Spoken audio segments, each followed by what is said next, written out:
रहे हैं इन डार्क राजकुमार के साथ। तो चलिए पढ़ते हैं आज की कहानी की ओर। दोस्तों, मेरा नाम प्रवीण है और मैं उत्तर प्रदेश के एक छोटे से गांव में रहता हूं।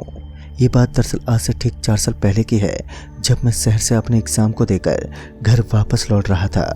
मुझे अच्छे से याद है कि उस रोज मैं सुबह जल्दी ही घर से निकल गया था।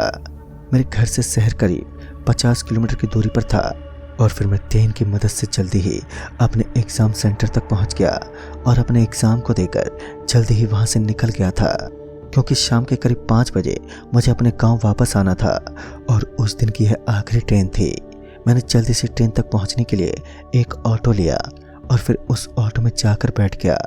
मैं बार बार अपने फ़ोन में ट्रेन की लोकेशन को चेक किए जा रहा था कि कहीं ट्रेन निकल ना जाए, लेकिन अचानक से मेरे फ़ोन के नेटवर्क चले गए। इस बात से मैं थोड़ा परेशान हो गया और अपने ऑटो वाले से पूछा, भैया इस जगह पर नेटवर्क क्यों नहीं आ रहे हैं? जिस पर उस ऑटो वाले ने बताया कि शहर के इस हिस्से में ना जाने क्यों लेकिन कोई भी नेटवर्क काम नहीं करता। इसके बाद मैं चुपचाप बैठा रहा और फिर देखते ही देखते मैं स्टेशन पर पहुंचा और फिर जल्दी से जाकर टिकट लेने के लिए मैं लाइन में लग गया। फिर एक एक करके मेरे आगे से भीड़ हटती गई और अब जब मैं टिकट लेने पहुंचा तो उन्होंने बताया कि वो ट्रेन यहाँ से ठीक 15 मिनट पहले ही खुल चुकी है। मैंने उनसे झट से पूछा कि क्या कोई दूसरी ट्रेन नहीं है, जिस पर उन्होंने ना में अपने सिर को हिलाया। उनकी इस बात से मैं परेशान हो गया था और फिर थक हार कर मैं वहीं पर बैठ गया। मैंने उस दिन अपने एग्ज़ाम के चक्कर में सुबह से कुछ खाया तक नहीं था, इसलिए मैंने पास में बने चाय की दुकान से एक चाय और बिस्किट खरीदे और फिर मैं वहीं बैठकर खाने लगा। हालांकि उस समय उनकी दुकान में ज़्यादा भीड़ नहीं थी और मेरा मायूस चेहरा देखकर उन्होंने मुझसे पूछ ही लिया, क्यों बेटा क्या हुआ, कुछ ज़्यादा ही परेशान दिख रहे हो? जिस पर मैंने उन्हें सारी बातें बताई। मेरी बातों को सुनकर वो कहने लगी कि बेटा यहाँ से एक मालगाड़ी गुजरने वाली है, अगर तुम चाहो तो उस गाड़ी में चुपके से चढ़ सकते हो। अक्सर लोग यहाँ से तुम्हारे गांव तक जाने के लिए यही तो किया करते हैं। मुझे उनकी बातें पसंद तो नहीं आई, लेकिन मेरे पास कोई दूसरा रास्ता भी नहीं था, जिस वजह से मुझे मजबूरन उनकी बातों को मानना पड़ा। फिर उन्होंने मुझे बताया कि थोड़ी देर में वह सामने लगी मालगाड़ी यहाँ से पास होने वाली है। अगर तुम चाहो तो तुम जाकर उसमें चढ़ सकते हो और जब यह गाड़ी तुम्हारे गांव तक जाएगी तो तुम वहाँ पर उतर जाना। मैंने उनकी बातें सुनी और फिर धीरे धीरे उस ट्रेन की तरफ जाने लगा। पता नहीं क्यों पर मुझे वो ट्रेन कुछ ठीक नहीं लग रही थी। ऐसा लग रहा था मानो कुछ तो गड़बड़ थी उस ट्रेन में, लेकिन कुछ समझ में नहीं आ रहा था। और फिर मैं उस ट्रेन के डब्बों को देखने लगा और फिर देखते देखते मुझे एक डब्बा खुला मिला और मैं चुपके से उस डब्बे में चढ़ गया। और फिर थोड़ी ही देर के बाद उस ट्रेन में कुछ हलचल हुई। मैंने जब ध्यान से देखा तो मुझे पता चला कि यह ट्रेन धीरे धीरे अपनी जगह से खिसकना शुरू हो चुकी है और फिर ये ट्रेन धीरे धीरे रफ्तार पकड़ चुकी थी। मैं उस डब्बे के दरवाजे के बिल्कुल पास बैठा था, इसलिए मैं हवाओं के झोंकों को अपने चेहरे पर महसूस कर पा रहा था। और फिर धीरे धीरे शहर की सारी रोशनी पीछे छूट गई। फिर मैं चुपचाप बाहर की ओर देखने लगा, लेकिन थोड़ी देर में मुझे ऐसा लगा मानो मुझे कोई गंदी सी महक आ रही हो। उस महक से ऐसा लग रहा था जैसे इस डब्बे में कुछ सड़ रहा हो। मैंने एक पल को सोचा कि शायद से इस डब्बे में कोई चूहा मर गया होगा। मैंने तुरंत ही अपने जेब से अपने मोबाइल को बाहर निकाला और फिर जैसे ही मैंने अपने मोबाइल के टॉर्च को ऑन किया तो मैंने देखा कि मेरे सामने एक भयानक सी लाश पड़ी हुई थी। उसके चेहरे से अभी तक खून की बूंदें नीचे टपक रही थी। मैं तो उसे देखकर सहम सा गया कि अचानक ही मुझे ऐसा महसूस हुआ जैसे कि उस लाश की आंखों की पुतलियां मेरी तरफ देखने लगी हों।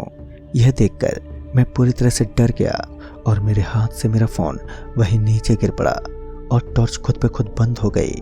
मुझे समझ ही नहीं आ रहा था कि अभी मैंने क्या देखा, लेकिन डर के मारे मेरे रोंगटे खड़े हो चुके थे, क्योंकि अब मुझे ऐसा महसूस होने लगा था जैसे कि इस डब्बे में मेरे अलावा कोई और भी है।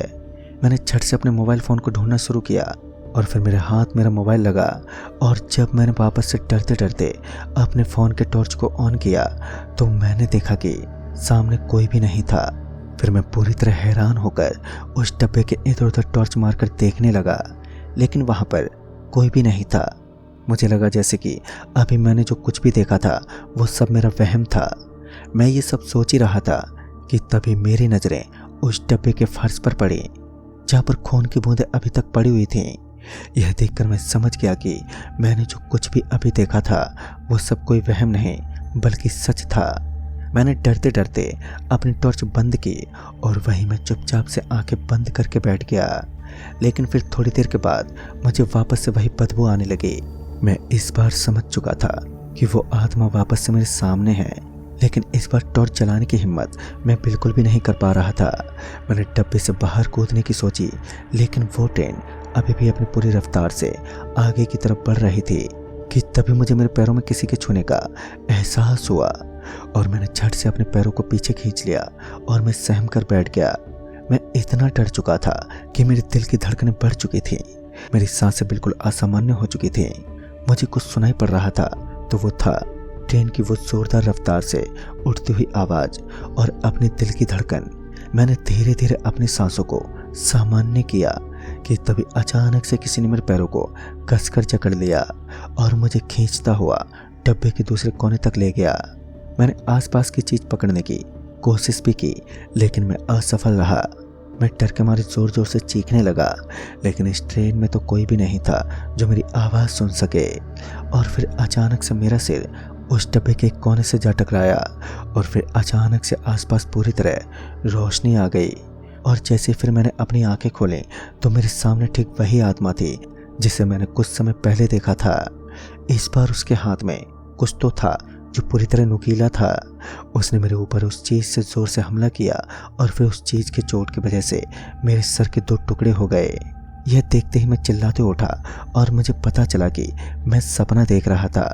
मैं जैसे तैसे खुद को संभालते हुए वहाँ से भागकर वापस उस डब्बे के दरवाजे के पास गया और ट्रेन के धीमे होने का अब इंतज़ार करने लगा। लेकिन मुझे क्या पता था कि मुसीबत अभी तक टली नहीं है। मुझे एक बार फिर से वो बदबू आनी शुरू हो गई, लेकिन इस बार मैं वापस से उस चीज़ को देखने की हालत में नहीं था। मैं इतना ज़्यादा डर गया था कि डर के मारे मेरे हाथ पैर जैसे जम से गए थे। और फिर मुझे दूर से एक रोशनी आती हुई दिखी। उसे देखकर मुझे ऐसा लगा जैसे मेरी जान में जान आ गई हो। और अब ट्रेन की रफ्तार आहिस्ता आहिस्ता कम होने लगी और फिर मौका पाकर मैं उस ट्रेन से नीचे कूद गया। मुझे कुछ समय तक तो बिल्कुल भी होश नहीं रहा कि आखिर मैं कहाँ था, लेकिन फिर जब मैंने अपना होश संभाला तो वह जगह मुझे कुछ जानी पहचानी सी लगी। मैं झट से समझ गया कि मैं अपने गांव के काफ़ी करीब पहुंच चुका हूं और यहाँ से बस थोड़ी ही दूर में मेरे गांव का स्टेशन पड़ता है।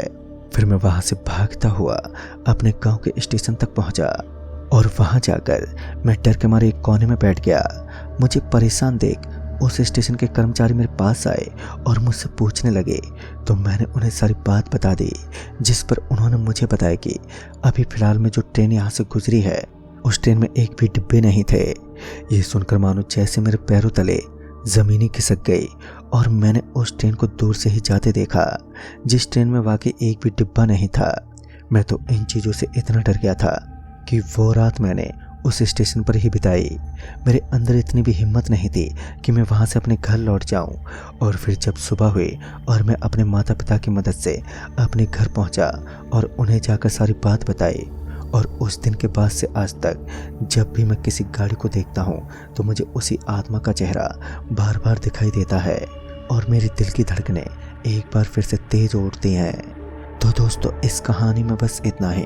कहानी आपको पसंद आई हो तो लाइक शेयर जरूर करें और साथ ही हमें कमेंट बॉक्स में ज़रूर बताएं। तो मैं आपका दोस्त राजकुमार जल्द ही मिलूँगा ऐसे ही एक और नई कहानी के साथ।